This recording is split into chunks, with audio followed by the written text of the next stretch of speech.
Hello, everyone. Welcome to Observer of Football. My name is Keith, and I'm joined by Justin here today. Um, this is a new channel that we have here. Basically, our whole plan is here is that we love Italian football. We're huge fans of the Serie A.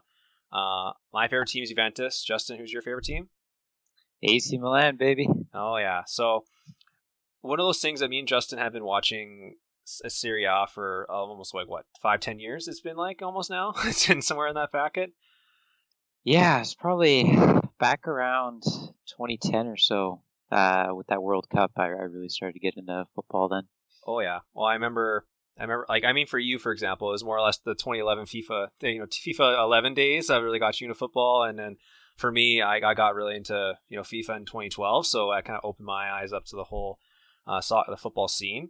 I know back in the day when you guys had Thiago Silva, Ibrahimovic the first time, not the second time. And I remember when Juventus had, Vucinic, Tevez, all these other old school players. So, and then looking at now, it's been quite a journey. And you know what? That's something that we wanted to share with the world, just because we have all this knowledge. Why not share with the whole world here to get to know us more Serie A? Because unfortunately, right now the Serie A is on a little bit of a decline. Especially with the Premier League right now, kind of dominating all the headlines and most of the news attention across the world. We wanted to kind of get back to one of the most famous leagues in the world. So today we're actually going to be talking about the Serie A in more of a good sense and also a bad sense. What the present looks like and how the future is going to look. Justin, I don't know about you, but just watching that Euro success for Italy at 2020, that was something special. I know we've had so many heartbreaks with the 2010 World Cup, the 2014, and also the Euros as well. It's been a lot of heartbreak, especially. I don't know, what did this Euros mean to you? It was really incredible to see such a rebound from missing the World Cup in 2018 to then winning the Euros 3 years later. And I think that extra year that COVID delayed it really helped things a lot because it gave that team more time to grow, more team to get bonded together with Mancini, completely revamping the team, bringing in a bunch of young stars, and you saw that with players like Barella and Donnarumma and stuff like that. A lot of the new guard came in and played out of their minds. Chiesa, I got a shout out as well. So, but also keeping that core of old guys together. Chiellini and Bonucci was an incredible center back pairing, still even in their old age. So, it was really cool to see. It feels good too because most of the players are still playing in Serie A for the most part. So you would think that would correlate to the strength of the league itself. But as we're kind of seeing that post-COVID lockdown, financing it, the Premier League's really starting to take over with the money that they have, and PSG's definitely got to be included in there. Oh yeah, and you touched on that as well. Having all that celebration for Italy. I don't know, for us living in a small town in Canada, there's a little bit of the portion we can see, but when we saw the videos from Italy, actual Italy in Rome, even New York, it's just the fans were so happy from Italy about the nation getting back to where it's supposed to be, right? Especially after the 2018 World Cup where they missed out on it, and that was a big letdown for the country. And basically, we won the Euros without a striker. Let's just be completely honest. Ciro Immobile, had his ups and downs through it, but you know what? You're completely right. That's one thing that's really exciting about this Italy team is seeing the new guard coming in. Barella, Chiesa. We have other players coming in too. You got Bastoni coming into his own soon. You also Locatelli. got Locatelli, yeah. And he's supposed to be going a big move to Juventus right now, who can't afford 40 million for the guy, which I don't understand. But and just touching on that too, going from the highest to highs, winning the Euros, beating Belgium, beating Spain, beating England in Wembley, to then going all in not even a month later, we're at this point now where we're seeing the Serie A, one of the top 5 leagues in the world, having all these great players leaving the Serie A, going to either the Premier League or even teams like PSG. You touched on it briefly there, Justin. I personally think probably the biggest person leaving the Serie A right now, and this is the biggest letdown for me, is watching Gigio Donnarumma leaving AC Milan to PSG. it just takes away, like, one of the he is the best goalkeeper in the world, in my opinion. Like, he has to be. If you've seen the performance and how comfortable he is at the age of 21, no other keeper like that in the world. And the fact that he's not in the Serie A, it's going to hit. I think it's going to be a great blow to not only AC Milan but the whole league entirely, because it's going to be sad seeing him. And you know what, too? You're going to see unfortunately, some other Serie A players kind of going as well. But as an AC Milan fan yourself, how do you feel about the impact of Donnarumma going?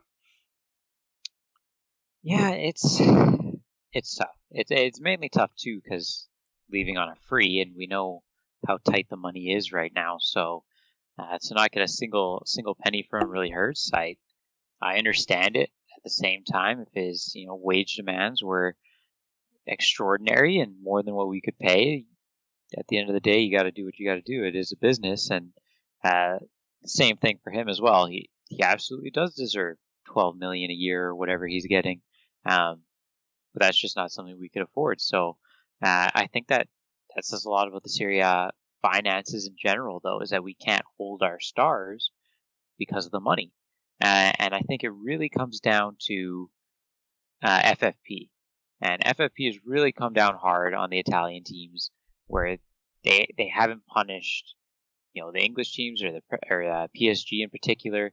They're extraordinarily spending, and there's no repercussions at all.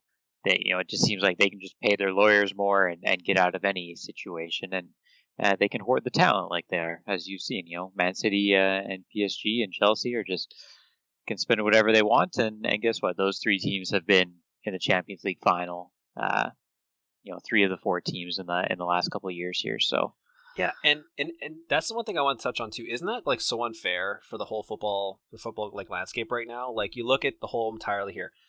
The major players that have left Serie A right now, like you look at Hakimi, Christian Romero, like you're going to possibly see Lukaku leave. That hasn't been confirmed yet, but at the time of recording, I've also seen reports that Lautaro might leave as well. Like, there's been also reports about that. So, and all these players have been going to Premier League teams and PSG. So it's one of those aspects that's like, it's like the FFP regulations. I don't think they're not full ranging. Like, they're only seem to apply to certain leagues, not to certain. It only seems like teams with money can surpass FFP, which I think is really affecting why the Serie A right now is losing all its stars and not buying any transfers. Like, Justin, yeah. I'm just saying here, like, if you look at it from last year, like, I mean, like, what have been big signings so far this year? Like, I mean, other than, Tomori was one of them for AC Milan. I think it was like around 30 or 35 million for that. Florentina signed a guy, Gonzalez, for 25 million from Stuttgart. He's a good winger.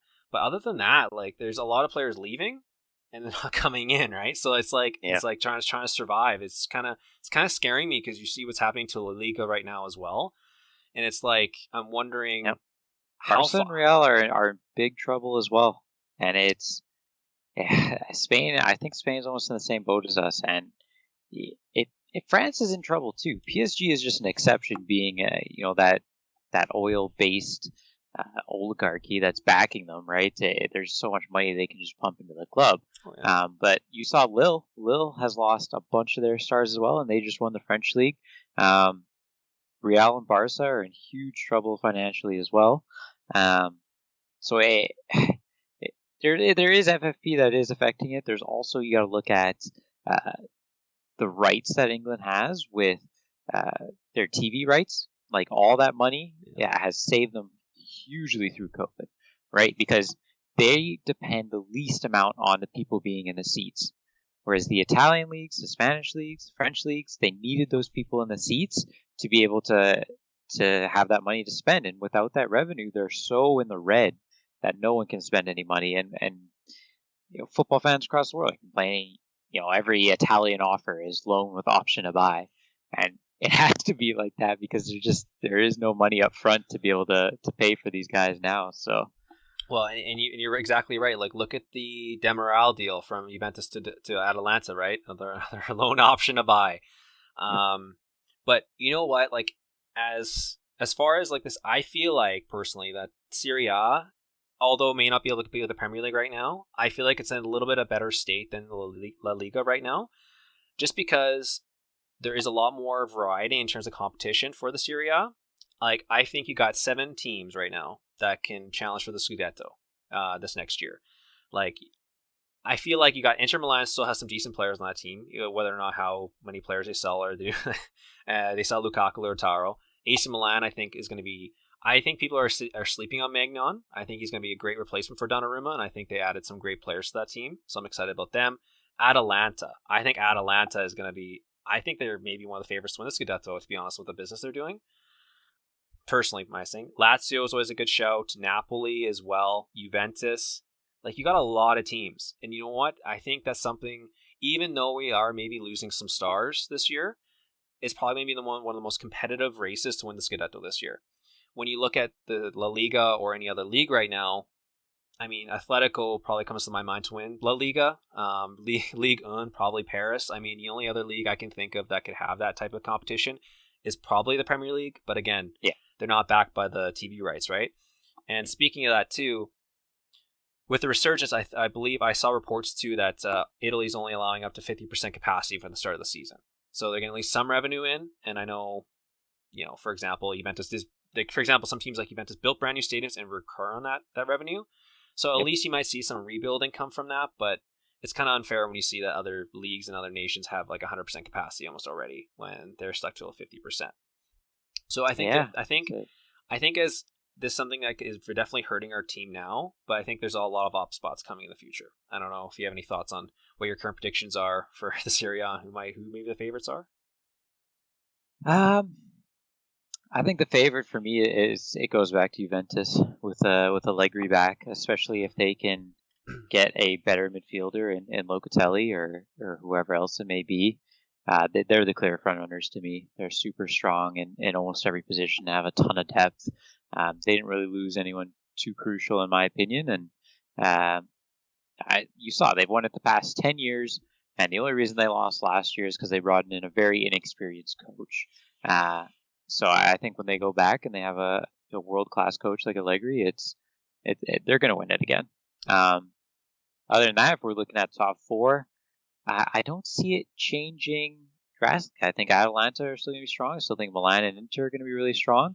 And I think that Roma, Lazio, and Napoli are all kind of playing catch-up a bit. So I feel like that's definitely going to be your top 7 again, but I do feel like it is 2 different brackets of teams right now between that top 4 and then the next 3. And you know what? Like, very good points, but this is kind of weird for me to say because as a Juventus fan, like, just as a time of writing, what have they changed? Like, that's the thing. When I was watching that team last year, like, they looked so disjointed. That defense to the midfield had, like, there's no changes in that. And even though Pirlo was an experienced coach and Allegri's there, I watched the game today against Barcelona. It hasn't really given me any hope. I was more excited watching like teams like AC Milan or Atalanta play. And if Juventus doesn't make any major changes, I don't believe in that current the current squad they have to take them to the Scudetto, to be honest. And that's why I either put Atalanta or AC Milan to win the Scudetto next year. My opinion, I know it's a hot take, but you know what? Sometimes you gotta look yourself in the mirror and say, you know what? The team's not as good as it was, even with Ronaldo, and I don't think they're good enough to win the Scudetto right now. Yeah, I guess for that, they're aging as well, right? That's the biggest issue. Ronaldo's not getting any younger. Chiellini, Bonucci not getting any younger.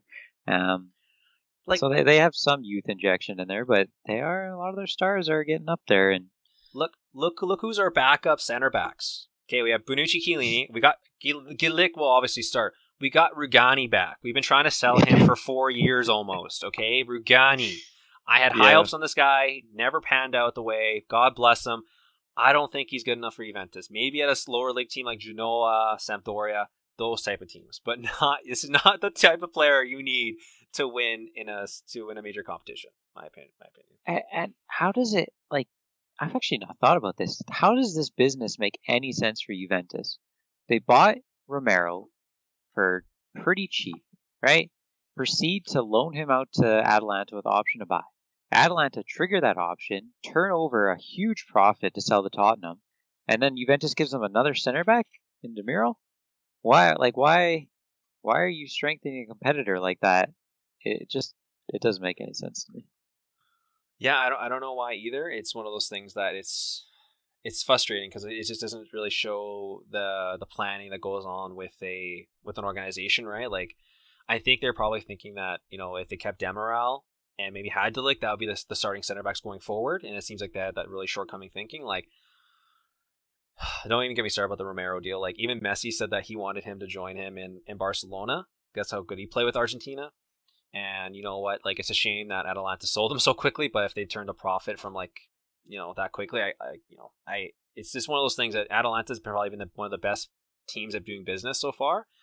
And just kind of show, like, if you look at teams like Barcelona, Real Madrid, Juventus, this is what causes the downfalls: stupid transfers, and stupid business strategies, right?